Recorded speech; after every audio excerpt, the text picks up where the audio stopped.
Yes, the evil geniuses indeed. Kevin, we'll start with you in terms of the team lineup and the composition. It is a legendary lineup already, but there's some hunger in here to win tournaments because there are players within this team that aren't TI winners. That's true. There's a few in there, but they're all very accomplished players. They've all won a lot of tournaments respectively, but they haven't really gotten some of them haven't gotten the big one yet. And I was kind of thinking the same thing when we were talking about SCCC. We talked about them being modest, and some of these players are in the same boat, but they haven't all won the big one yet, the TI tournament. Even winning majors is really tough. So. You know, grabbing a first-place DAC would be huge, especially leading into the next major, if they can take out OG, who clearly looks like the best team in the world right now. I think there's something there's something different about this team, right, Charlie? This iteration of EG, there's something a bit different about it. I think it's the fact that like these 5 players, at least from what I've heard, these 5 players, they all really wanted to be able to play together, right? They're friends. It's like some sort of like weird all-star and goon squad team at the exact same time, right? And I think they want to be able to prove that like together they can actually just crush the scene. Yeah, I definitely agree. In the past, there have been like obviously like personality differences between players, but this one is like some weird amalgamation of like the power of friendship and like the power of just everybody being really, really good at their position. I think it's a rarity that you don't really see almost at all in any other sort of esport or team. I can't think of anything like this. But, you know, I think with that Goon Squad mentality comes a lot of weaknesses as well. They're so familiar with each other. They don't want to sort of rock that boat as well. So with that comes some discipline issues, comes some, like, preparation issues. And I think we saw that coming into the group stage. Like, they train in North America. It's a weaker region. I don't want to say necessarily a weaker region, but it's not a very diverse region. And so they came in here getting trapped in a weak meta. Like if you saw, like Clinton had said that, you know, they had been winning all their scrims, but they've been winning scrims against a bunch of teams that didn't know exactly how to punish them, and they come into this group stage and all of a sudden they get punished. They lose their lanes. Ortizi is like just trying to farm under his towers, and he's having an awful time. And it doesn't work out. And now after group stage, they have a couple days to adapt, and they scrimmed against the other teams here. And, you know, look what we have now. I think it's definitely a meta that is, a lot of the Western teams have had to adapt to the Chinese meta because of the fact that, like, for example, I was looking at the very first game EG played against Newbee in the group stage. They banned Dazzle Coddle. Where are those supports? They're not actually being picked up. They were super relevant for the Western scene going into this tournament. We had this idea about like being able to do aggro dual lanes and shove out waves and, you know, do some efficiency things. But that just simply isn't the way that the Chinese are playing it. And so a lot of these Western teams are adapting to that. And I think we've seen that now. EG of like now focusing on these really important cores. I think Lifestealer and Invoker for this matchup between these two teams is going to be very critical. Which team actually gets, you know, both of these heroes potentially? Maybe they split it. Maybe even one of them starts getting banned away. Some of these cores are just like so relevant to the meta that they have to actually become first pick / ban territory. Yeah, and even speaking of cores, if you remember, EG had that like 1 to 2 day infatuation with Alchemist where they felt like they had to pick Alch. And it kept putting them in these really weird games. And then all of a sudden they started relying on Invoker, and every game looked stupidly easy for them, even their last match becoming a 2-0. So yeah, I think they finally adapted the meta. I definitely agree that the Western players are headed more towards the Chinese drafting style. Maybe that's just because it's half Chinese teams, perhaps. But I think it's also the fact that Chinese played a lot more games going into this, right? They had plenty of games that they were just throwing out there with there's that one tournament that's just only China. DPL? Yeah, there's DPL. Yeah. So there was just like so many games going back and forth between these teams that they just kind of like, they solidified what the meta was. They solved it. Right. And you see more Chinese teams doing well with the prevalence of IG and IGV, really understanding how to draft. So here we go then, draft number 1 of this lower bracket round 3 game. Winner plays IG Vitality. It is a best of 3. And we see the IO ban yet again against EG. It's been banned throughout the group stage and the knockout stage and the Lifestealer. And we get a first pick Monkey King for EG. I think it's a great pick. It's definitely one of the most contested supports, probably the best support right now, roaming-wise. Zai played amazing last time he played it. He was basically a carry from the 4th position, so the slightly greedier Monkey King than what we've seen the first during the group stage at least. I like it. So what do we see here? It's like, is it Earth Spirit Invoker? Then EG could have Monkey King Lina, though. I think Warlock is another highly contested support that may play out in this series as well. It's like there's 3 supports and like 3 cores that are all really important. I feel like they could definitely pick Coddle as well. I think Kaka played a really good Coddle whenever he does. And Zai really showed how good it is against Monkey King, just blow him outside of the ultimate, which would really limit his ulti potential. But maybe they won't grab it first round. I feel like grabbing an Invoker in the first round is kind of dangerous. I think it's easier for EG to do it because they pick it and they start banning, whereas Newbee has to gets reaction picks in. So I think Newbee's in kind of a tough spot here. But yeah, the Earth Spirit was obvious. It's obviously the second best roaming hero. Question now is whether they want to take away the Lina. I think picking Lina early can also be a little dangerous. You can play them both. Yeah, you can. It's a little bit better just because of the fact that you aren't already set on your carry being a aggressive tempo controller like Lifestealer, for example. So you can be like, okay, our mid's going to be taking over that role, and now it's going to be U9 who will take over the more farmy later game scaling hero. It is hard to run Lina, though, as a reliable scaling mid without, say, Slardar. Like, I think Slardar is actually critically important to that. So I would say EG, that's probably going to be a 3-4 ban for them, as I don't think they want it for Universe. They go for the they take away the Lina, and EG will have Universe's Puck. This was something that there was only one team that was really doing this fairly early on in the meta. It was Cloud9. Cloud9 were doing with Hesta Joe, they were doing this offlane Puck. And I was thinking to myself, it actually doesn't look terrible. It harkens back to really old days of Dota, where we did run consistently offlane Puck and Wind Ranger. It's a nice initiator and team fighter. It checks some of these boxes. It's just whether or not you can, as a player, make your offlane work for you. And it requires, I think, a little bit of jungle shenanigans. Not jungling, but actually playing in the trees. And it's definitely a little bit worse at roaming by far, but it's really good at TP reactions. I remember one game that EG was playing it, Universe just TP to the safe lane, instant double or triple kill or something like that. And that just changes the whole tempo of the game. And heroes like Centaur, getting a double kill or even a triple kill is almost unheard of for your first rotation. Right, and I like this a lot here just because it synergizes so well with the Monkey King. It also is a potential counter to a future Centaur pick out of Newbee. Yeah, they made X-Puck look just amazing. It helps so much in late game fights if you just initiate with it, because if they ever want to move outside of the fight area, just instantly stun for like 4.5 seconds through BKB. Yeah, you really have to choose at that point, because you're either fighting into Monkey King ult or you're getting stunned. Yeah.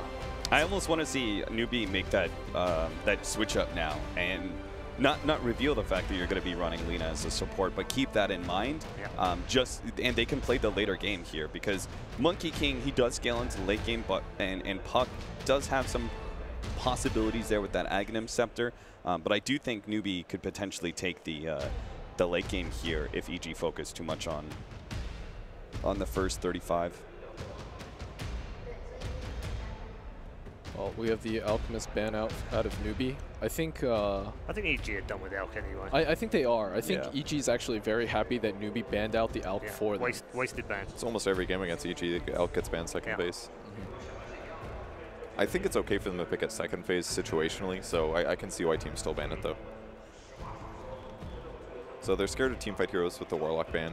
It would also help their lanes be a little bit more strong. Interestingly enough, EG does keep in mind that it could be a support Lina as they take out the Ember. A lot of teams have been occasionally putting Ember safe lane as well, so I don't think it's too weird. I don't think they would. I can't imagine they would be too worried about it though. Safe lane Ember is fairly exploitable, I feel. I'm not so sure against Puck, I guess. Puck that's true. Or unless if Ember has +1, I think he's fine. I think the Nyx is pretty go-to EG ban second phase. It's also super good at setting up Puck kills, making a hard-to-kill hero pretty straightforward if you just catch one of his orbs with Carapace. China really valued the Nyx Assassin going into this tournament as both a support and an offlaner. Centaur's another, he's the lifestealer of offlanes. Ooh. Oh, okay. Draw pick. Wow. That's surprising. Hero really has not been picked much lately, but helps Puck lane a lot better. Yeah, we might actually see a Medusa come out for EG. Do you do like like a Coddle lineup or something like that for Newbee. It would guard against the Medusa. It would also give you a little bit of D-push, the blinds value against Monkey King and Draw Ranger. It would help out your lane a bit with Centaur as well. Yep. I think they're very good there at you Medusa. So you don't run Draw Ranger, I think, without Medusa mid. Yeah. So very smart by Newbee there. And EG didn't hesitate at all. They knew it was possibly coming. They didn't care it was picked. So they have good mana drain options at least. But the rest of the Newbee heroes are not very good against Dusa, I don't think. This is a very scary lineup to just face rush into if you're Newbee. You have to run into a Medusa ult, Puck, Monkey King ult. They're not going to get a counter pick either. They're not going to get, like, Animage is going to get banned away. I don't think that, like, and Newbee are not very good, I think, at placing U9 on this, like, very scaling late game hero and saying, like, okay, carry us. I don't think they're very good at that. So they may just have to face rush it, but it's not advisable. It's got to be like a Diffusal Blade, gap close hero or something like that. Even something like Slark, I think, could be really good on EG's side. Venge was definitely the best support for EG. There's still like Rubik out there in the pool, or anything that moves heroes would be ideal, but maybe out of options. I think EG's options to ban right now are... It's just Animage, right? Yeah, I would ban the Animage. Yeah, it's good against Puck. It's really good against Medusa. Can definitely be good against Drow. And I don't even like the hard part is like some of the other Newbee heroes, like they can't do Weaver. Draw Ranger, Puck, both silence heroes. Really hard to play that hero against it. It's not really an Ursa lineup at all. Too much kite. I could kind of see Weaver work. I mean, the silence is really scary, but I think the problem here is that it's hard for Weaver to do a lot of damage against Medusa. Yeah, you have to go all. You have to go all offensive items. Just go Diffusal Blade. Yeah, exactly. But you have to go Diffusal Blade, and then you still need another damage item after that. But you have to go back for BKB. And then you'll probably need a BKB or a Manta. So you have to go like Manta. Diffusal? That's not too bad. I mean, I'm not saying it's a great pick. I'm just saying it's possible. That's all. I don't think you absolutely cannot do it. I think EG right now is thinking about, other than the anti-mage, what could they possibly pick? Silencer core. As a way of making sure that your initiation sticks. That is the hardest part about Medusa, and it's why the Linken's Manta was so common, is because everyone agreed, like, oh, the stats are so garbage, we hate seeing it. But ultimately, the hero is so set on being able to get off that ultimate. You want to make sure that no matter what, if you're initiated on, you're able to pop Stone Gaze, and that whole entire initiation just stops. It just slows down the team fight for like 5-6 seconds, and you can play around that. So Silencer would allow that the Centaur jump in would actually be able to do a lot, and then they would have the single target focus hero. I don't think Silencer core is great, but you know, it's kind of like it fixes some problems and it obviously creates new ones. I could see it being really good. It definitely falls off a bit late, and they banned the Naga. Makes sense. I mean, that they would have to deal with Radiance and an eventual Diffusal Wave that counters Dusa as well. So. They've got really good setup for Naga. And they've given Newbee a few more headaches with the Rubik as well. Another hero that can move, so they can sometimes force Puck ulti, stuns, and I think the no field is super value in this game. It's a great point. Yeah. On top of Medusa. Oh man. All magic damage out of Newbee so far. I mean, I guess they're just not afraid of the Animage. They're like, we got controlling here. Oh, they went back for the Wraith King? They've only done this once. Okay. What game was that? They ran Wraith King in the group stage. I kind of like I don't think we saw that on the mainstream, but it's a cool pick. Doesn't super hard counter the Dusa necessarily, but at least like you've got your ult, so if you get frozen, it's not a big deal. I'd say it's good against Drow, especially if you get Gap Closey, and maybe he'll go like Shadow Blade or something. I'm not sure. Okay, predictions time. Kevin? Newbee or EG? I think I'm going to go with EG here. I'm not super confident. I like Wraith King. That didn't sound super confident either. A minorly confident EG. A minorly confident EG. The former EG coach, manager, masseuse, fashion director. I mean, have you seen Peter up here? Obviously, I failed at the fashion advisor part. Are you going with EG? Yeah, I will go with a more confident EG. A more confident EG. More Okay, confident. Charlie in from EG and Cap. Yeah, I think they set out like a very clear strategy and threats on the boards. I don't believe Newbee's lineup addresses those threats quite well enough, so EG. 3 out of 3 then for EG. Plenty of confidence. Well, mixed confidence, I guess, up here on the panel. But let's go down to our commentary team. No OD in this draft, but we've got an OD by the side of the stage. It is, of course, OD Pixel alongside Gods for Game 1. Thank you very much, Red Eye, indeed. Getting ready for this first series of Day 3 here at DAC, EG versus Newbee. We've heard the NA panel's opinions, you know, as you said, a little, maybe a no bias, a lot of hope and faith in EG, but of course faith on the side of Newbee, and the draft as well, that final pick, Wraith King. It's all very exciting. Is it going to be enough to beat EG? EG, of course, opening with that puck and Monkey King combination that we saw them pull off on day 1. It was incredible. Universe had an amazing game. Wraith King, what's up with the Wraith King, guys? Good question. It's a hero that was, picked once in the group stage by Newbee, but has not seen much competitive play. Is definitely valued in a game like this because it's kind of like the Abaddon pick, like in a carry role where it doesn't just get caught out and instantly die. I mean, Wraith King does die, but you've got a second life. You've got that reincarnation. Much like Lord of Avernus, the Abaddon has the ultimate where once that procs, you don't get bursted down. I think that's the idea here. If you get initiated on by a puck, if you get caught out, and you're getting kited around, you respawn, and then you can like blink out of the respawn, you can reposition.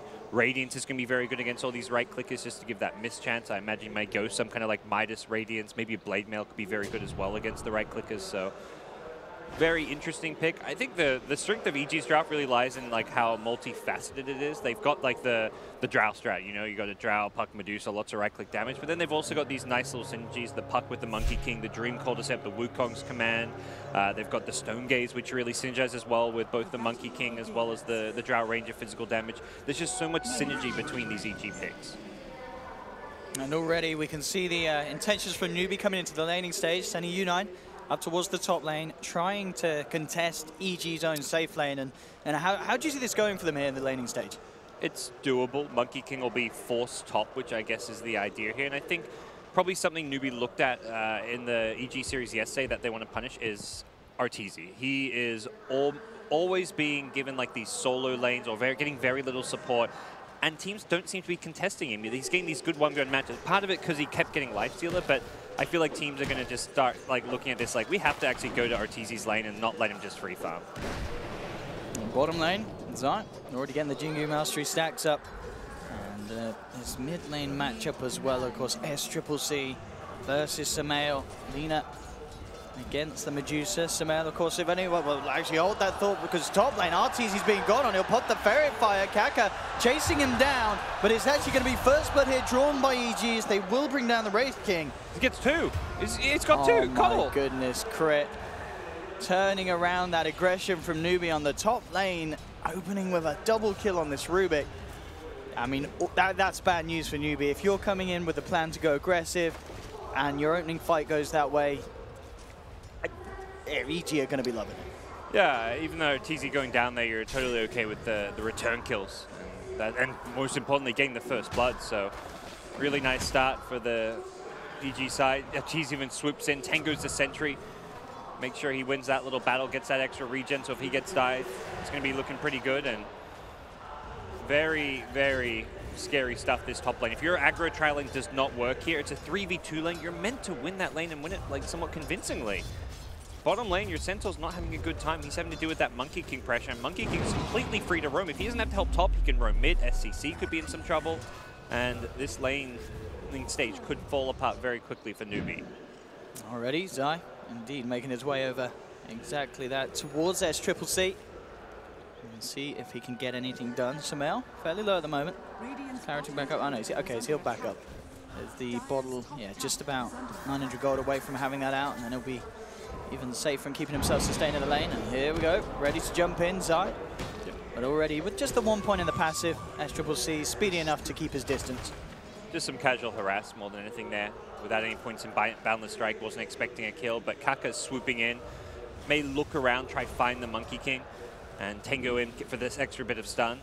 Zai's positioning. And the problem is STC can't get his courier out until it's upgraded to the flying courier right now, but does have a shrine, which he will be able to access. CS on this bottom lane, Universe 11 for 4.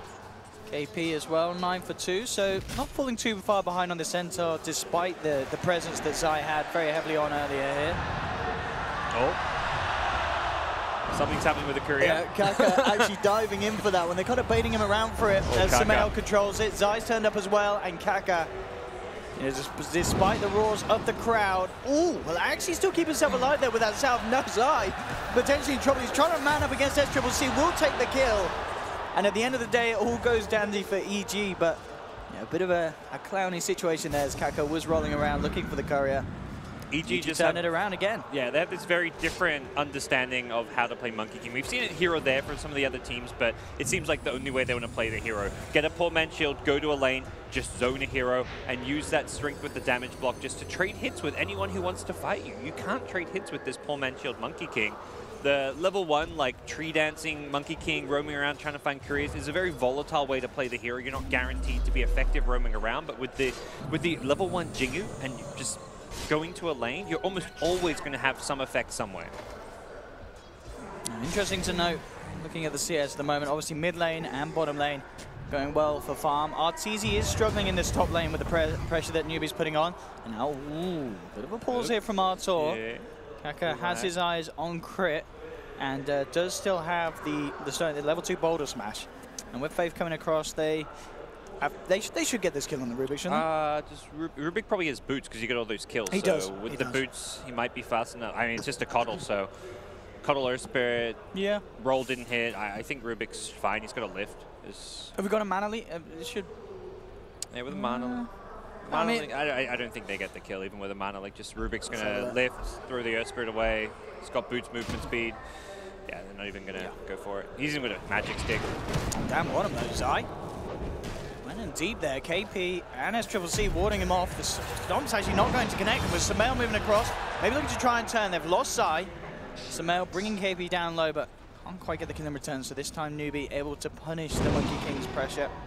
Now Zai continues to play aggressive across their half of the map. Nice placing on the Dragon Slave. He tried to juke it with a little sidestep, but Lina was patient and made sure that it just gets the latch on. And again, the power of the monkey. Zai just spotting out everything that's going down and ready to try and kick something off for EG. Jumping forward with the Primal Spring. They get the Telekinesis onto the Keeper of the Light. With damage from the 3 of them, they'll take 1 down. Yunnan and Kaka forced to back as EG's presence as a 3-man. Enough to ward back Newbee on this top lane. Such a constant ward battle up top. There's been like 3-4 sentries from each team, multiple observer wards planted, dewarded, replanted. This vision battle in that top jungle area is just a constant battleground for the two teams. Oh, mid lane as well. Zai's got the Boundless Strike, and with the Jingu Mastery stacks built up, it's a hell of a lot of damage, and bam! Monkey King doing it again, Zai, with these rotations. Just really keeping Newbee on their toes in this early part of the game. Yeah, having the boots already and just having that extra bit of movement speed. He's been so effective early on that he's been able to get that little bit of extra farm, and that's absolutely fantastic. This laning stage going very well for EG. The 2 of their cores free farming. Drow not doing all too well, but that's because Drow's being trialing, you know. You're not too upset with Arteezy's farm right now. He's still giving aura to his team and enabling the Medusa and the Puck to have a fantastic start. Look at that. Yeah, the Medusa and the Puck's farm. That's miles ahead. Universe, 36 CS at 6 minutes in. He is having a grand old time on this bottom lane, and this is great for EG because we've seen what Universe can do on this Puck. We saw it earlier this tournament, and he's certainly on the road to potentially giving us another bit of a show as he did earlier. Arteezy can always catch up. He can fall back in the jungle. He's probably, really, you're just trying to leech XP, get your level 6, because that's where you farm a lot faster, your team hits a lot harder. Everyone on your team just gets so much stronger with that level 6 precision aura on the Drow Ranger. And the Puck's going to be able to create space with Blink Dagger. So, I mean, even for now, like, the supports are making a lot of plays and getting very active. They don't want to go on Kaka. They swoop back towards bottom. Perhaps they're just wanting to make sure they get this kill, and here we go, they'll get to work on him. Yeah, Kaka, it's a nice boulder smash onto the 2, but the telekinesis was already there. He'll try and roll his way out, it's not going to work as he clips onto Zai. And again, this combination, we saw Zai doing a lot on his own, you add a crit Rubik to it, it's going to be even scarier for Newbee, especially their own supports who are trying to get out on the map, as this Monkey King Rubik just seem to have much more potency than the support duo that Newbee have at this time. Yep. 9. Not a hero that's going to necessarily salvage things with his farm. So what build he goes for? He's kind of queued up that Midas for some time. It does look like he's going to commit that direction. Take this a more slow-paced farm game. He's still like just level 4 with the trial lane, not playing in the safe lane. God, jeez, he just blast after blast. He's still getting level 6 though very soon, and Puck's actually rotated in here. They're going to kill Wraith King before he's level 6. Good choice to have a time to fight. The question is if we see much of a reaction from Newbee trying to go for the TP out, but Zai's there with the boundless strike. And the rotation from Universe inside, getting the job done. At the same time though, down bottom, KP and Kaka will find crit on his own. Was looking to soak up XP, but of course, again, the overall trade very much going EG's way as they do not mind losing crit for that play.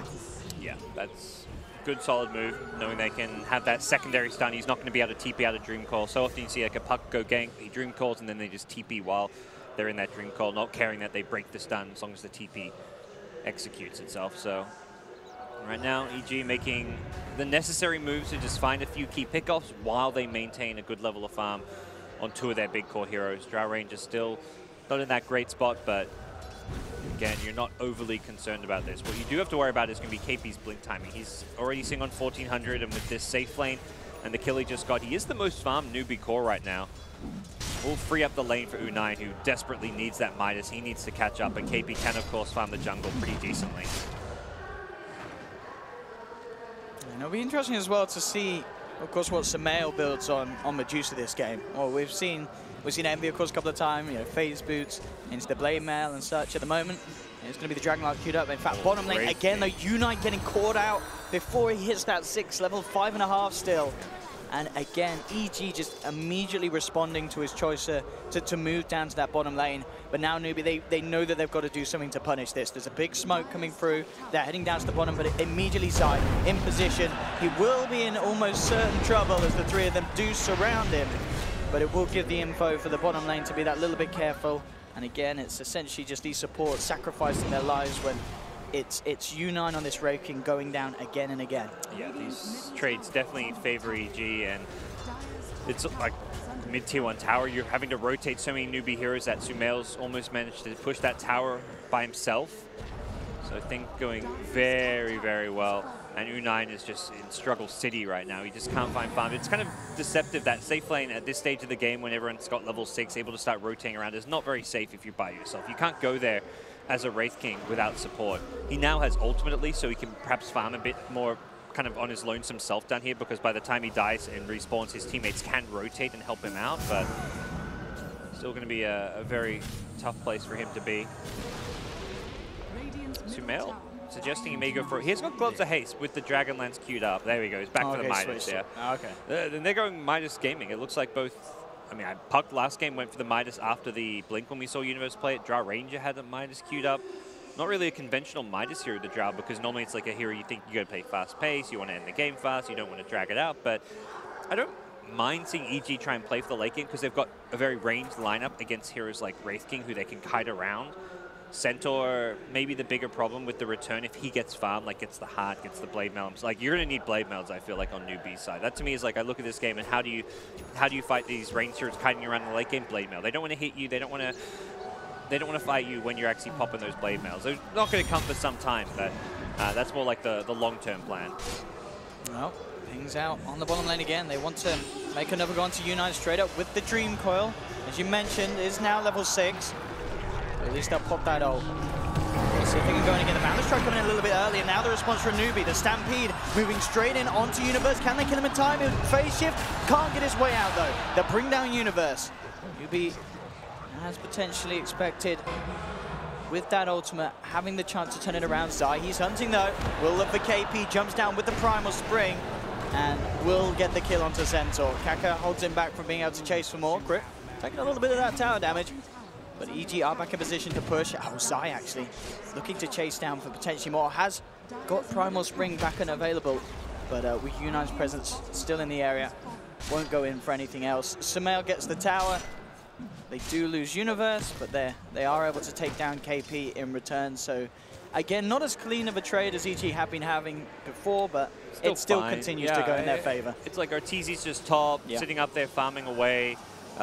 Losing the puck is not, I mean, is a pretty big farmed hero, but it's more just how much Newbee have to invest to get those kills. It's multiple ultimates. Wraith King using Reincarnation early is a big deal. That's like a 6-minute window where you don't have Reincarnation that you've got to play around. It's really tough against that. So, well, not quite 6 minutes, but it's a long time when you've got to play around it. As the Wraith King will have to be very careful about farming in this bottom lane. We've seen the puck constantly down there looking for those kills, and things are not necessarily going too smoothly for Newbee here in the early game. They're going to keep going for these smoke rotations with the newly picked up Blink on Centaur, something EG may not be aware of. They have got good initiation potential. Let's see what they can get. They're baiting Wraith King. Sumail's coming down to join this fight as well. So bringing the 4 of them now over here. EG, but Newbee, as you mentioned, they are ready. They're smoked up. There's the jump in. A fine crit. Bolden smash and a Laguna Blade to disperse to the Rubik. Sumail forcing KP to stampede back. So just the 1 loss here for EG. This time Newbee not spilling any blood themselves. They'll be fine. And TP out from Zai as he goes back towards the mid to clear it out. And of course, whilst this is all happening, Arteezy continues to get their freedom in that top lane. Yeah, I guess you look at Newbee, it's like, are they just like Drow free farm? They are farming on Coddle, but it's like Drow free farm versus Coddle free farm. It's nice to get the Ag Scepter kind of early this game. Having the constant blinding light is going to be very, very annoying for these right-clicking heroes like Drow Ranger, Monkey King, Medusa. Monkey King, if he gets pushed out of his ultimate, could theoretically lose it. So Coddle has been played quite often as a Monkey King counter. So that's kind of the idea of this game. This Ag Scepter is going to pay off. Earth Spirit's going to be playing like the hard 5 support in some ways, even though normally we do see Faith more in that 5 position role. This game, they're giving him a lot more farm priority with good reason. But they've still got a long way to claw their way back into this game in terms of just farm on their core heroes. And Drow, 4K net worth, not amazing or anything, but considering the lane stage, Arteezy is looking all right now. With that Midas complete, he'll certainly be able to continue to climb back up. Caught out with the smoke there, a quick kill, just onto the support. They are in position if they want to try and push down this tier 1 with the full 5 of them coming top. Stolen Illuminate. With a nice little steal there to help push the lanes out and get himself a bit of farm. See what SCC can do as far as trying to pull heroes back towards this mid lane. You don't want to let EG just snowball and take too many towers at this stage. Problem is they can't really fight until Wraith King has ultimate, which is back soon, so 25 seconds I'll be ready to go, but EG may have already taken this tower by that point. They do push pretty fast with this precision damage. Oh, starting to come through with Keeper of the Light back in. The 3 of them there. Can they stop EG getting away with this tier 1, or at the least get a deny? Looks like they're a little too scared to come forward. Faith will try, it's not going to be there. Sumail gets himself another tower. Money for the Dragonlance is now complete, and he still stands there remaining very strongly at the top of the net worth. 7.2k on this Medusa. A fair bit ahead of this Lina SCC at this time of the game, 15 minutes in, with the objectives and towers that EG's been able to take after having a very convincing laning stage. Yeah, EG just going to continue use this lead of theirs and the map control they've gotten and what Monkey King provides in terms of vision, both by just dancing himself around the map and also getting down very deep wards to just continue to try and farm. And I think Newbee know this. They've seen all these Midas pickups. They want to keep fighting. They're going to chew through their smokes. This is like their 3rd smoke in the last 4 or 5 minutes. After this, they may not have any for quite some time, so they need to connect. And they do, but it's a Rubik. It's you take it, but you'd much rather get a big kill. They're looking for a Medusa. They're looking for a Drow Ranger. They're looking for one of the cores with that smoke gank. And Rubik, the 5 position tanking it, is more than all right for EG.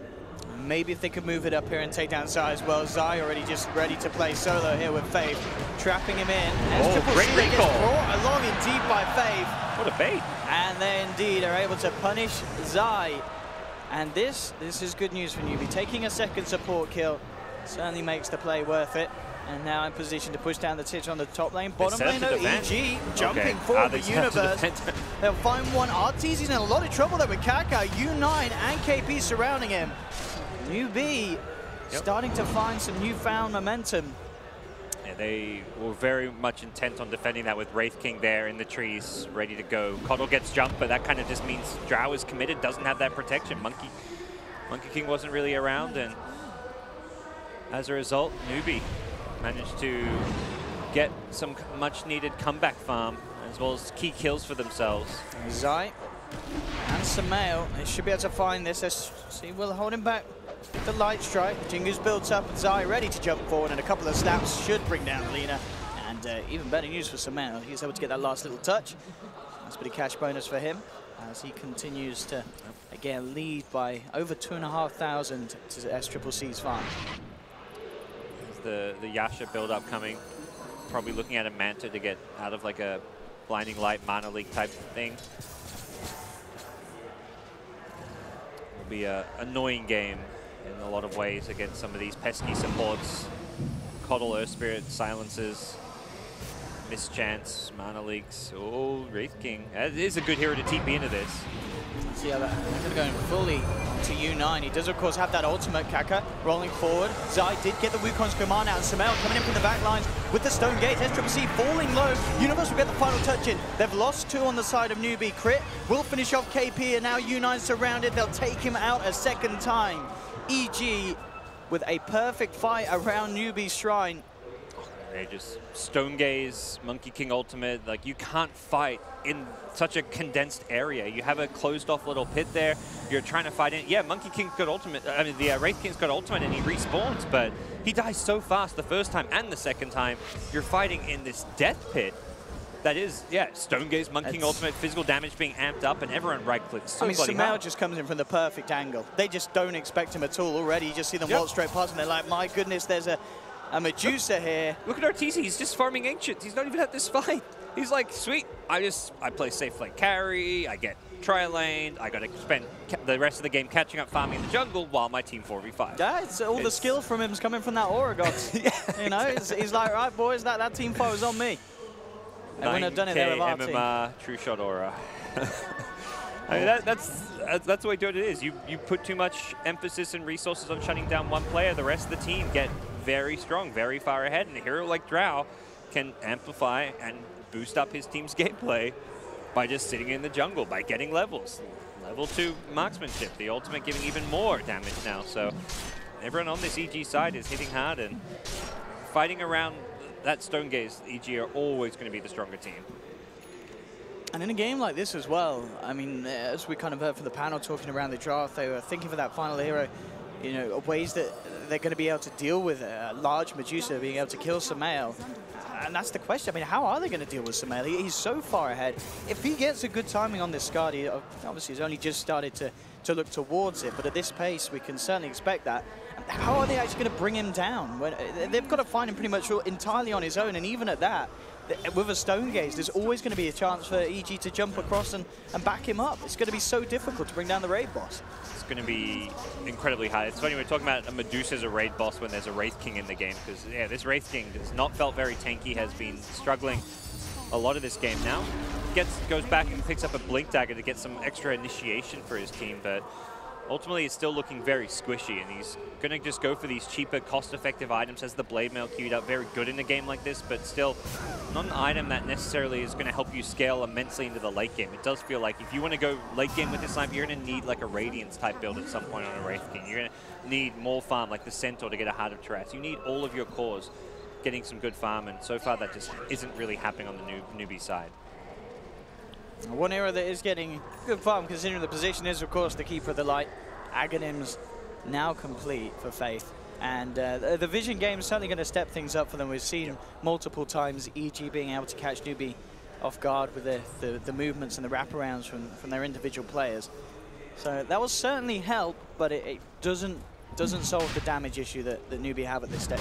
They know they can't find the EG, they're split pushing, and that's why EG last banned the Naga Siren, and Auk was also banned. Like, the kind of heroes you want to play against these Drow and Medusa strats is the Auks, is the Nagas. Heroes that you don't care about how good your opponents are in like 5-manning, how much they right-click, because you just split push. You don't fight with Naga. You don't have to fight with Alchemist. You just farm, you split push lanes. Auk, you get 6-slot, then you fight, but the problem was there wasn't any dream pick left in this draft for Newbee when it came to that last pick, and they go for a Wraith King, they try and win the lanes, it doesn't work out, and now they are going to be having to defend against an Aegis.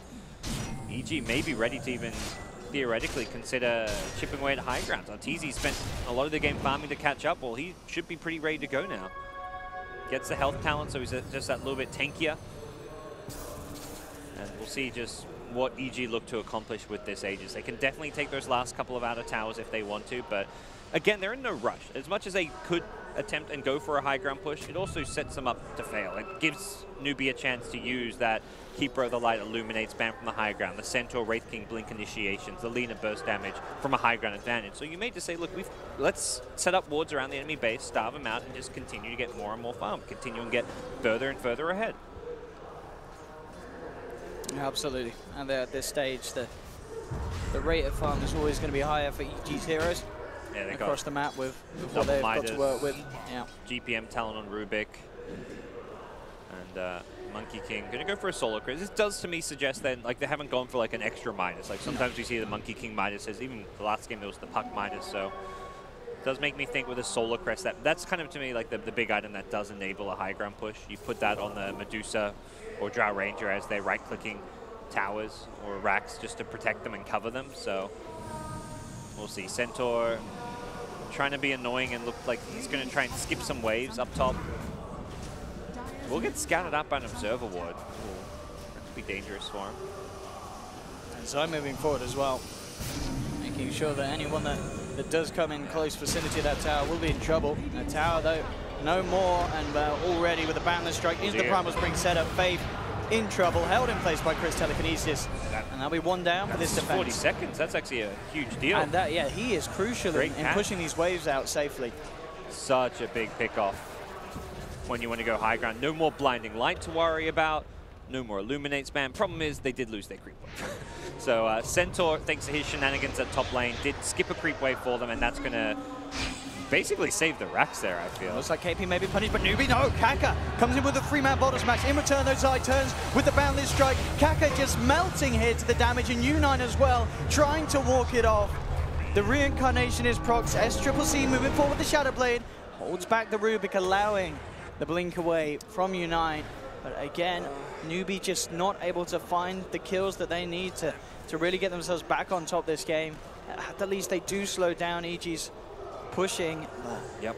I mean, you can see that's like the Dream Magnetizer. It hits a lot of heroes there, but there's no follow-up damage. It was just Earth Spirit going in. There's no Illuminate follow-up. There was no like big double edge. No Lina's damage didn't come until later as like a defensive tool to cover the retreat. So Newbee unable to all go in at the same time, and it was a very reactionary play. Like Centaur got gone, and they had to kind of just try and bail him out, get him back to safety. So in that sense, it was fine, but it's been a very, very tough game for Newbee to execute their draft with the bad laning stage that they've had. Really has been the story of EG at the main event. They're just winning. They're dominating laning stages. Despite, like, I mean, Arteezy in the group stage kept getting pressure and having these really rough lanes. Main event, it's been a bit of a different story. They've given him these really good 1v1s. This game, he doesn't win his lane, but they win the two other lanes very convincingly. And they're able to play off of that. Just put Arteezy in the jungle. Have him just get this, like, Blightstone Treads farming Drow Ranger that comes online later on in the game. Newbee, U9 with that Blade Mail now complete, as well as KP and the Crimson Guard. They do have a little bit extra to help survive the initial punch from EG. It is just that. It's a little bit extra. It doesn't feel like it's going to pack like a big enough punch. And the problem with these items is you're not farming for big tier 4 items. You're buying a Blade Mail, a Crimson Guy. Like Centaur, you think tier 4 item, you think Heart of Taras, you think Aghanim Scepter. Wraith King, you're thinking Radiance, Assault Cuirass. So going for these smaller items means those big items come a whole lot later. And they're kind of like survival items. Like, well, this will keep us in the game for now. It'll give us like a tiny little bit of help because we need all the help we can get. We're losing. But I just feel like EG will see these small items, be like, well, they're buying these cheap, cost-effective items. We can just farm it out. They're not farming tier 4 items. We're going to scale better into the late game. Absolutely, and EG, they are farming tier 4 items. Scardy's complete on Samael, 25 minutes in. Incredibly massive on this Medusa. It's pretty ridiculous, and Faith, again on this top lane, trying to push stuff out. And he just can't, and at 19 to 10, 26 minutes in, I'm really struggling to see what Newbee can do to turn this one around, gods. This looks like a game that EG have maybe even just run away with from the draft. You know, ever since the Wraith King came out, questions were kind of asked by ourselves in the panel, and even though we saw sort of the strength in the laning stage, but even at that, the lane was not as won as heavily as you'd imagine Newbee would have intended to. And EG are just looking extremely hot this morning. KP will try with the jump in, but the immediate yours is there from Universe. Stone Gaze from Zamail to make sure there's no way that Newbee can reinitiate into this one, as they'll bring down the Earth Spirit, turn their attention towards these racks. SCCC trying to slow them down for the life try. The jump-in is there from Unite, but immediate telekinesis. Wukong's command is out. KP jumps forward, but he's ripped to pieces by Zamail. The reincarnate is popped. SCCC trying to come forward, but Zai's Wukong commands illusion just batter him out of the ring. Unite looking to hold them back with a Ray Fire Blast, but it just isn't enough. EG may have lost crit, but now Artur's moving forward as well. Again, massive trades, just favoring evil geniuses. They'll get the melee racks. They will look to back out. They'll lose Zai on the way, but even little bits of scrappiness are not going to hurt EG at this point with the lead that they have. Universe and Sumail may even still get out of this one. SCC needs to find some additional kills and pick-offs. He's not going to. They will get Universe. Okay. It's a big kill, but they need 10 big kills. Arteezy just like TP's out next to his bros. I'm just like, damn, Arteezy. A savage. Leaving them behind. Oh, man. But and look at this. Zamail's just going to make that Raid King's life even more miserable. Yeah. Because he's nearly got defused. Already, of course, has that Manta. Oh, my. Yeah, it's a tough game. He's going to be kiting heroes for days. If you burn enough mana, no reincarnation for you. This Medusa is not suffering from the Medusa problems we sometimes see with lack of damage. He's so far ahead in terms of farm. He's got the Drow Aura. I mean, level 23 at 28 minutes as well. Zamail has just not skipped a beat when it comes to farming. Hitting everything, knowing the exact places to be in terms of efficiency. We've seen him consistently utilize that bottom half of the Dire's jungle, where he can pull in the multiple camps at the same time. And it feels like he's just been clearing them every 2 minutes so they pop up, and he's in every lane. And EG very likely going to be trying to time that next Roche to find their next bit of play. Should be a little freebie here for SCCC. Okay. And we'll find Crit. I mean, Crit has certainly been the punching bag for Evil Geniuses this game, as Newbee have found him a fair few times, but as we've seen, it's all part of the plan, it seems, for EG. Yeah. They're not losing anyone bigger, so they do not mind Crit adding to the death top. Yeah, all those early game smokes with the Centaur blink found the Rubik, and that's not what you're after. And EG, as a result, looking very good across the board on their core heroes, and things not looking like they're going to be changing anytime soon. Newbee is doing whatever they can to desperately get together whatever scraps of farm they can. You see that U9 still 2,500 behind that of Artur's farm.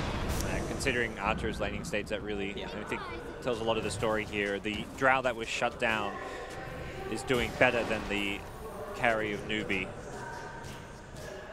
That really is all due to the amount of pressure and space coming from the rest of the EG lineup, who will now take out those shrines, set up to secure themselves the next Roshan. No TP access point there. Really important to do that against a hero like Lina, who can just run in, throw her spells, die with the Bloodstone plus respawn talent, instantly respawn and then TP to something like that shrine.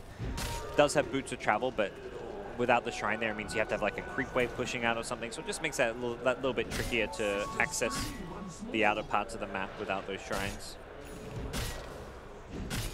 Dagon ready to be scaled up on Universe. So he himself is going to have a lot of fun with the burst that he has in these fights. And indeed, straight into the pit. A nice quick respawn time for EG. Newbee nowhere in the neighborhood. And as we saw that shrine going down, no way to close the gap. So we'll simply have to wait on the high ground, prepare themselves, and hope for the best when it comes to that defense. They're going to have to pull out as EG. I mean, I imagine once they have this Roche, there's not really much reason for EG to hold back, even if they wanted to play it safe at this stage with the lead that they have. You know, pushing a high ground, that still seems pretty safe to me, Gods. Yeah, there's nothing really stopping them. The range advantage on heroes like Dusa and Drow means they were hitting tier 3 towers from the low ground. So if you want to go in, Wraith King has to like blink out of his base and fully commit. He kind of pulls his entire team out of the high ground. So you kind of even lose that high ground advantage to some extent with the way that they were pushing the high ground earlier. And then once you're going on the racks, well, you don't have that tier 3 tower hitting you, so you don't mind positioning your hero further forward. You've got Solar Crest as well, so the physical damage is being negated. It's really just the Coddle and the Lina dishing out damage in these high ground defenses, it feels like. Here we have it. Tier 2 down. Mid lane and bottom lane open for the takings. Looks like EG will continue to play at the safest of the safest, as they'll head back and just take the Shrine out. I mean, what is it going to take here for Newbee to really come back into this one? I feel like it's really up to the stunners, the Earth Spirit and the Centaur, to the Kaka and KP to just catch at least 3 heroes. It feels like they need with a deficit like this so far. Hitting 3 4-man boulder smashes into 3 4-man silencers, getting everyone in the magnetize, getting multiple heroes in the Centaur stun. And ideally, like, taking out a problem hero before they get, like, killing a Monkey King instantly so he doesn't get Boundless Strike or Wukong's command off. Killing a Puck instantly, that's a whole lot harder. It's a Puck. That's not a hero you normally can blow up at the start of a fight. Medusa's just not feasible. And Drow's got an Aegis. Drow's normally the hero you try and target first. She's the one that gives everyone on their team a lot of damage, but with an Aegis, Drow's very protected here. Lina's got a Rapier. Oh. I mean, a long way to go. I mean, I'm hoping we get to that point. This is like EG, sit back and farm for the next 5 minutes, please. We want SCCC to pick that Rapier up. Yeah. So we can have a bit of fun. Some Eternal Envy games, and like, when you're in a desperate spot, you need to buy more Rapiers. That's what he's probably learned from watching Envy. Not enough Rapiers. I mean, on Lina as well, it's a lot of damage with that attack speed. Yeah. And you've got the good range as well to keep yourself fairly safe. But it's of course a question if he's able to get it. Still a fair bit away from it. It's definitely like not a questionable pickup at all. It's like one of the only few pickups I could see like helping turn this game around. There's no other item I'm like, oh yeah, that's a good item pickup for Lina. That'll help this game. I'm like, Rapier, sure. I think the strat now is Rapier on Lina, Rapier on the Wraith King, and an Aghanims on the Wraith King. Agh's Wraith King. Oh, it's the refresher, refresher Wraith King. That's the manly Wraith King build. You just always have respawn. Okay, KP jumping forward, Universe as well. Look for the Yule set up onto SCCC. Welcome back with the blinding light. They managed to catch RTZ up on the high ground, but he's solo crested up. Forced down as well. He'll be fine. Wukong's command drop down from Zai, forcing Newbee back. They've got the Stampede to get themselves away from Sumail. Light Strike. Kaka jumps forward with the kickback into the Laguna. They managed to get Sumail nice and deep, and with the chain stuns as well, controlling him. He's out of mana, and Sumail is down. Beautiful play from Newbee there as a team to get Sumail massively out of position, and they're not done yet.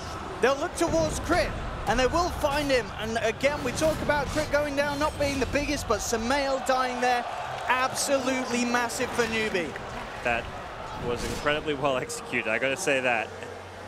Hands off for Kaka and his plays there. He's been talked about as one of those captains that is really emerging in China. A lot of players want to play with him. KP has talked about this guy. This guy's the best captain in China, and he shows it there. I mean, individual play-wise, but also just like making the call, recognizing that this Medusa's on the high ground. Yeah. Every other time before that, when they see high ground, Medusa, Drow were hitting tier 3s from the low ground. Drow got pulled in. Yeah, Drow was in like this spot where EG had to bail the Drow range out. They forced him to the low ground. That was fine. But Sumail, the second he's on that high ground, he got kicked in really deep. And Kaka. Oh, laser to the face. Kaka, goodbye. Universe is like, I don't like what you just did to my carry. Aye. Bottom lane, a Newbee. Will be able to get themselves that objective, take the tier 1, EG. Moving across though, TP's coming into the shrine. Newbee do have to be careful. Oh yeah. Sumail's not quite back up, but still the 4 members of EG can rip Newbee to pieces if they get their hands on them at Stampede. And multiple TPs out. U9 will be safe, the scan will be there. They know that they are around in the neighborhood. RTZ tries to hunt, but Newbee do get themselves all the way back to base. I mean, as you said, if they can do that on the defense, just pull and peel Sumail away and kill him instantly. There'll be a lesson learned though. That's like one of those. Sure. You it happens once, again. Will it happen again kind of moment, because I think Medusa will be much more cautious about her positioning there. I mean, it's one of those things where it's even like, I don't feel like her positioning, like most games you wouldn't get punished for being there on the high ground. It wasn't like a terrible spot for him to be. He's a Medusa. He's thinking I'm incredibly tanky. There's not a whole lot they can really do to kill me. I'm 6th slot. I'm so far ahead. He's just thinking that he's invincible. And to a large extent he is, but once you get kicked under tier 4 towers and you have, at that point you have no teammates, you've got 3 towers hitting you roughly, maybe just the 2 tier 4s. Either way, it's a lot of tower damage. Up. Yeah. And 5 heroes hitting you, so it was a massive amount of damage, and at that point he couldn't tank through it all. And you can't help but be excited to see that that can happen, because it is going to mean that the Dreamer, seeing SCCC grabbing his hands on a rapier, gets closer and closer. The crowd is like starting to like murmur and hum, like they can hear it coming, you know. I mean, can he really? They've still got a fair bit to go. It's just still about what, 2,600. 2,000. Yeah, I guess just 2,000. It's not too bad, you know. That's, you can farm that if EG give you a little bit of space. Sell his blood stuff. I mean, EG's going to see this Demon Edge and think he's just building MKB, I bet. Or they're probably thinking Daedalus. Daedalus is pretty common purchase on Lina. I mean, if he changes his mind and gets the money and picks up a Daedalus, then I will be bitterly disappointed. Yep. That's where you shred the newbie flares if you're a newbie fan. Rapier or bust. Yeah. EG may not give us that time, though, as they're already preparing as they move back across Newbee's half of the map. I mean, I don't think they're too worried about lead time progression. I think it's more like they feel like they've hit this timing where they're very strong. They just misplayed that first high ground push in the mid lane. Oh, and SCCC could be in trouble here. The double force to break him away out of the clutches of EG. A blinding light as well. Knocks back Evil Geniuses. Newbee will keep SCCC safe. Stolen hoof stomp. One shrine used. Not too big a deal. EG's going to be, I believe, Aegis expiring soon. Have they still got the Aegis? Okay, so it has expired. Pick up a BKB now on Gyro Ranger. It does feel like this is less like them trying to force a high ground push and just, they're keeping Newbee in their base, trying to prevent them, basically restrict the farm. Like, they're like, okay, you can stay in your base, farm what creeps come to you, but we're going to farm your Ancients, we're going to farm your jungle. You're not going to leave your base right now, so any item progression is going to be very, very slow. Lina will still find some. She has managed to split push this bottom lane and actually enter a pretty deep part of her own jungle undetected. She may need to get back pretty soon here already. Trying to move forward. Universe jumps in with the Dag onto the call. There's some down low. A lot of damage. That Spell Amp talent on Puck, making this Dagon an extra valuable item. Zai with a BKB as well now, even better suited to just man up, drop the Wukongs and be able to stand on the high ground inside the area, keep that ult going. As CC is back, has the initiation for KP as they jump in with a Houston. Kakra as well, look for the Boulder Smash. The Dream Core's dropped down. KP falling low. Laguna onto Samael, bring him down to 2/3 of a life. Get the center out of there with the Stampede. The BKB, but SCCC's down for 20 seconds, not too long. TZ looks to focus in on the Wraith King. They'll keep him away. The BKBs have been popped here by EG, but the fortification was used as well from Newbee. Smell. Cute little play, trying to Manta dodge the whole song, slightly off on the timing, and did force his team in to try and bail him out a bit, but he's managed to get the ultimate. That's a big thing there, just making sure you get the ultimate off. You get chain stun, lose too much of your mana before you ulti, that's when fights go badly. But Sumail is plenty tank enough and has a big enough mana pool that doesn't seem to be too big of a problem. And with a BKB, things will get very difficult for Newbee to deal with this Medusa. Yeah, much harder for them to pull off that play that we saw them do earlier. Sumail is quick with the fingers, and the smoke up from EG as they're ready to come straight back in to Newbee. U9 on the front lines, Faith and SCCC on the side. You see already EG drawing the wrapper around. They want to try and initiate from the top. Still nighttime too, so they won't have that coddle U9 vision. could be in trouble there, fully spotted out by that ward. He needs to back up, but he's looking to stick around for this wave. U9 in a whole world of pain. The setup here is for Universe. He does have to reincarnate, and already the team moving across to help him. They'll bring him down once, CG. Zai looking to cut off the rest of them with a Boundless Strike, making sure that there's no help possible, but he was able to get himself back there with the recall, I believe. He just blinked and got forced. He insta-blinked on respawn. That's definitely a good. That's one of the good things about this Wraith King pick is there's not much to like instantly damage you out of the reincarnation. So if you can always like blink out of reincarnation, it means you can reposition and get away from those ganks. As well, gods. The dream is real. The dream is really, really real. 700 gold. EG, they check for Roche. Not quite up. They'll leave the courier there. And level 25 talent. That's extra fiery souls for Lina. Oh, baby.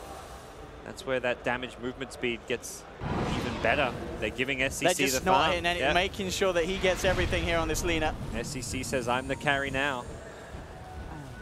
But they need to get to that secret shop, and that in itself is going to be quite an ordeal with the way that EG is swarming around that kind of area of the woods. You can send the courier hugging the tree line, money. but that's also maybe a risky approach. If you try and do that, yeah, they're drawing lines. Like, let's push out this top lane. To get to the secret shop. 5-man secret shop mission. We've got to get EG, they're so prepared for this. I'm sure that they've realized what's going on with the way that his items haven't progressed for a fair bit. They don't want to make the... Oh, they're going to smoke out. Let's smoke to the secret shop. Smoke to the shop. Oh my goodness. I mean, EG, they are getting Roshan, of course, and they will have no trouble doing that. That's Triple C. He's going to do it. There we have it. There's the purchase. The rapier's in his hands. He'll have it ready for the next defense. Aegis on Artol. Who did Cheese go to? Sumail? Yeah, it's Lina. Medusa, sorry. It's good Cheese hero. I mean, that rapier. Is it going to happen? We saw, though, SCCC can still die very, very quickly. Yep. Last fight, he was the first to be picked off. He has to be even more careful with his positioning this time around. Not level 25 yet. Not sure if there's any tomes available. I imagine he would have bought one if there was, so we'll have to get a little bit more. There's the jump. AP to RTZ.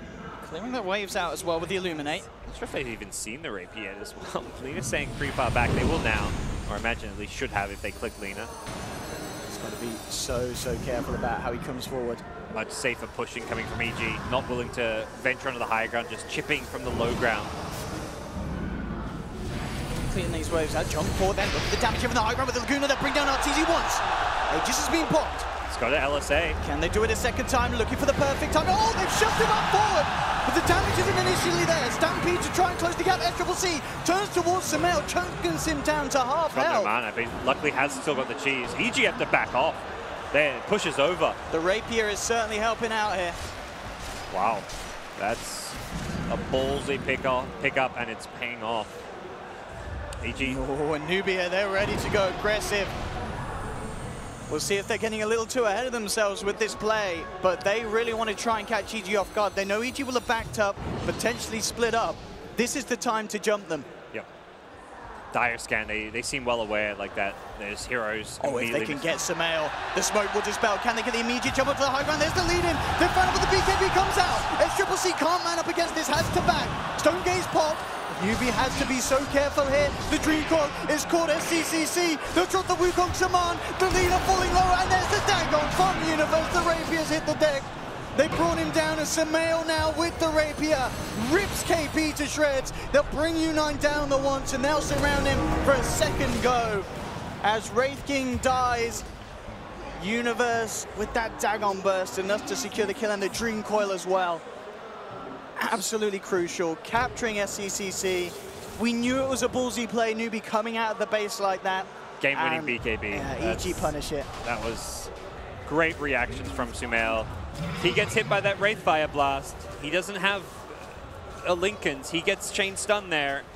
It's perhaps just, I mean, not game over EG. He just goes down. He's going to instantly die there. No chance to Stone Gaze, no chance to BKB. Wait. Monkey got the rapier. Yeah. So he picked it up in the mess there. Still a great rapier hero. Oh, yeah, absolutely. Get the ult out. Oh, again, these blinding lights bringing heroes up to the high ground each and every time, but Sumail gets the Stone Gaze out. U9 will be taken down once. The Glimmer Cape, will it save him? The Bloodstone actually ends up doing so. He's ready for round 2. No SCCC though for 50 seconds. RTZ just BKBing up, hitting into the racks. Sumail out of mana, jump forward from KP. Can they bring down this juicer? The BKB comes out back in time as well. Universe comes in with a 3-man silence. Crit and Zai moving on as well. And GG is called. It's all too much for Newbee as EG will take the game. Sumail finishing on 33,000 net worth. The lead, absolutely incredulous. I mean, Newbee, they did their best there. They went for the big balls play, going for the rapier. But then that venture out of base, it was too risky, gods. It was. I mean, it's one of those things where in your mind, you know, the longer you stay in your base just defending high ground, eventually EG's going to find that pick off. They're going to jump the lane and take the rapier from you. So Newbee wanted to put their fate into their own hands. They made a bold move. Like you say, a bit too risky in the end. They didn't manage to get the stun onto Sumail. See, this team looking a bit defeated, but I feel like so much of this game was just lost in the early to mid game. The fact they had to go for such desperate plays, they were in such a bad position. That's what they've got to look and address. They can't really talk too much about, oh, we should have done this or that once we got the rapier. So everything that happened for the first 10 to 20 minutes was really where things fell apart for Team Newbee. Yeah. It really set the pace for the game, and I mean, even since the draft as well, it was quite interesting watching the draft. You could see some of the faces of Newbee's players, maybe looking a little kind of confused, and the fact that this Medusa Drow came out, it already seemed like they were a little worried at that stage, and understandably so. Incredibly strong lanes, and as we kept mentioning, even though RTC was punished, the Aura, it did wonders for Universe and Samel. His farm was off the charts. Yeah, we've seen Drows really just struggle in competitive play at this tournament. At any other tournament we're seeing, Drows just don't seem to be winning many games anymore, but EG find a way to make a draft where it works, where the problem with Drow, always getting pressured, always often losing your lane. Well, that happens, but as long as you dominate those other two lanes, you're fine. The puck pick really worked out. EG, very, I'd say convincing game one, as much as it kind of turned into a roller coaster ride, very convincing from EG. Absolutely, looking very, very hot this morning. Can Newbee step it up in game two? We'll find out shortly, but let's go back to Paul, Red Eye, to hear what the panel has to say about EG's very exciting and stellar performance in game one. Thanks very much. Yes, so he picks a good game one from EG. Mistakes were had by Newbee, though, and they do trail by 1-0. Back with our panelists. Cap, what do you make of it? I mean, pretty straightforward. Across the board, we said, it's probably EG based on the draft. They set up some threats. I don't think Newbee really had the heroes to be able to deal with it. I think probably the most interesting part of that draft was the fact that they didn't choose the NMH, nor did EG ban it. Yeah. I think, maybe it just...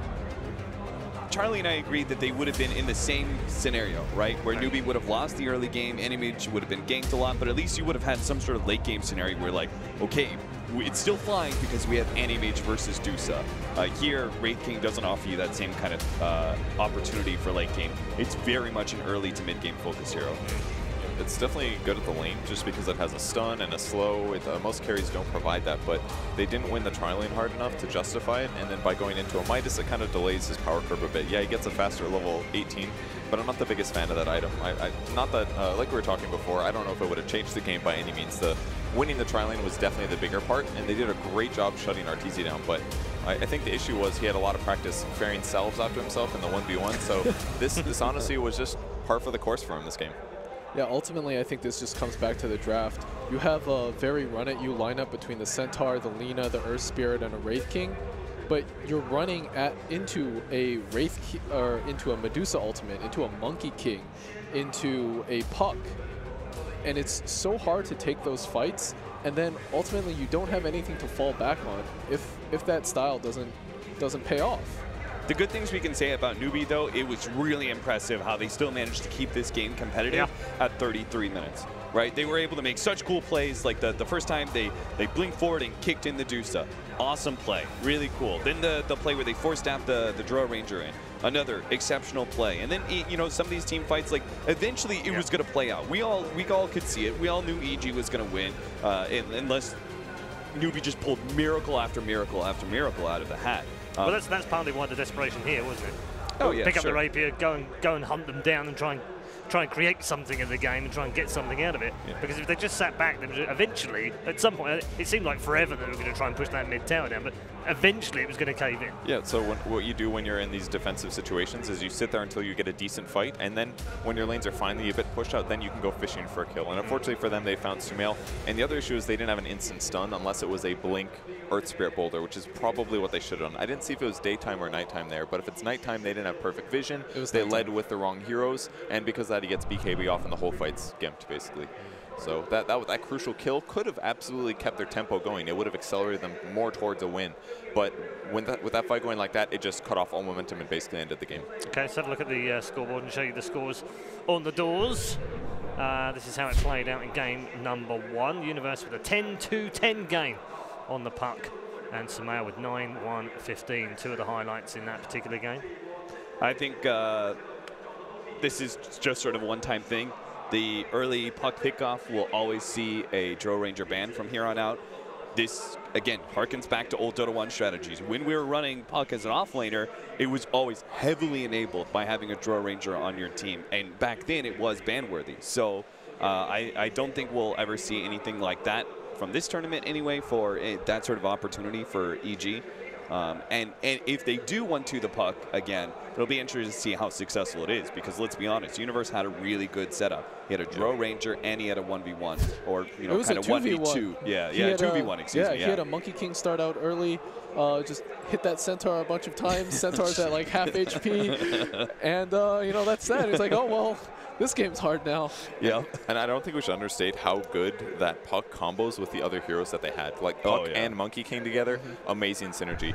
Puck with the Medusa, that one team fight by the Radiant Ancient, I saw Sumail's Snake hit like 5 heroes. It must have done insane damage. He got 800 mana back from it. That must have done so much damage in that fight. So just the heroes that they had really fit well with the meta heroes. Like Puck was like, he's like the key to the meta heroes in combos or something. And I think EG clearly figured that out first. Okay, we'll talk a little bit more about the second draft, which is ahead of us, a few minutes away.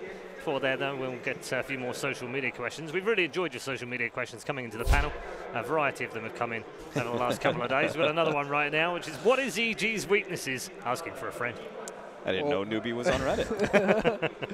Well, like I mentioned earlier, I think they have a problem with coming into tournaments. And if they don't have the greatest preparation, if they don't have the best practice partners, they get lulled into this, like a false idea about the meta. Right. And that's what happened here. They had bad lanes, got punished, but now they're sort of adapting better. And I think, but they're also naturally slow starters, Charlie, in tournaments. So day one's not their best days. No, and they came in a little late, probably a little bit jet lagged. And I think beyond that, if we're going to talk about other weaknesses, I think the synergy between Artur and Sumail, like, you try and find the best balance for them to both have a great game, but that's still very hard to find. Like, when you're looking at these games, one of them still suffers in the early game. One of them still has to be sacrificed for the other. It seems really more like they're playing around Sumail more than they are playing around Artur, and he's taking more sacrificial kind of heroes, which maybe don't suit him, but they're perfect for the whole game plan, as it were, for the team game. I also think that has a lot to do with the meta changes going into these patches. Off lane has gotten a lot easier. Safe lane carries, with the exception of Nakes, aren't as good anymore. It's a lot easier to punish the safe lane now. Artur likes to whine about it a lot. No way, Charlie. He's definitely had some rough safe lanes, though. Even when their drafting was a little bit weird, when they were picking like Bloodseeker for Artur, it's definitely the same kind of thing that we saw that game. Artur had a tough lane, he got heavily pressured, but this game he made it work really well. I think he only died 1 time, and that allowed the supports to go other places and get tons of kills with Sumail and Universe and just open up the whole map, basically. So I think it's working for him. If they got knocked down in the BO1, that's their weakness. Like, put them in the BO1 before they figure out the meta and get them out of the tournament. But they're in good area. What's their weakness now, though, Cap? Maybe you pressure Sumail a little bit more, because it does seem like their lineup is very heavily based around their mid. It's actually kind of the opposite of what I really like from EG this time around, is they pressured U9 really heavily. Right, we talked about U9 is like sort of this consistent player. He doesn't as Ben Wu was putting it this morning, right? It's easy to win games they're already won. It's easy to lose games they're already lost, right? SCC is kind of like their game changer on the team. And what he does is create a lot of space for the other 2 cores. We talked about how he rotates super early on. He always makes a rotation that either helps out KP or U9. And what EG did is they just heavily punished U9 and made sure that, like, he wasn't going to ever really get into that game. And part of that was the hero, right? I think EG, they're going to take this same kind of style against Newbee, and they're going to pressure one of those 2 side lanes. It just depends on the hero, right? In this situation, Wraith King is a hero that can't come back into the game very well and is heavily punishable before level 6. Even as he hits level 6, just taking away that reincarnation takes away a serious offensive weapon for them to be able to work around. So maybe if we see, for example, like a KP Slardar, put more pressure on him, just because that is an abusable hero. Yeah. What do you think we'll see draft 2, Kevin? Do you think we'll see a change up from Newbee, or a reaction ban-wise to what EG have done in game 1? I think the first obvious thing is don't let Monkey King in, because I think EG did a great job roaming with it. It combos with the Puck perfectly. I don't think you can justify a Puck first-round ban. I think you get the Monkey King out of the pool, maybe let something else through, maybe like an IO instead. Unsure. Because they just made so much pressure. It forced everybody on Newbee to rotate. Even it forced SCC to rotate often, so he was behind in farm. And then when the fight started happening, he didn't have Bloodstone yet, and he'd just die right away. Well, I think this game 2 should be different in a different sense, in that, so this game, EG got first pick.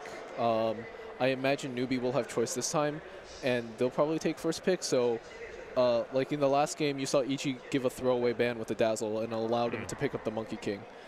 So this game, I can't imagine. Like I imagine Newbee will take first pick. And we're also probably not going to see the same sort of puck draw ranger scenario. I think game 2 is going to be a very different draft. So what Newbee should hold on to is that they played very well going into the mid game. They play like that. They can beat EG just with a better lineup. So I don't think Newbee should get into their heads too much about what do they need to fix. It's more of just about going into game 2, what's this draft going to look like, figuring out, again, it's whenever you get these patches, and there are very notable heroes, right, that are extremely strong in the meta, you have to solve the first 6 heroes, right? What are your bans? What are your first 2 picks? And then that can actually set you up for some serious success going into your 3-4s. Perch, we saw a lot of success from Monkey King Lina. Combinations in the group stages and towards the start of the main event. The results haven't really played out in the last few, though. It seems that teams are figuring it out. Yeah, those heroes are definitely still top-tier heroes, but you know, they're situationally strong, and they're not as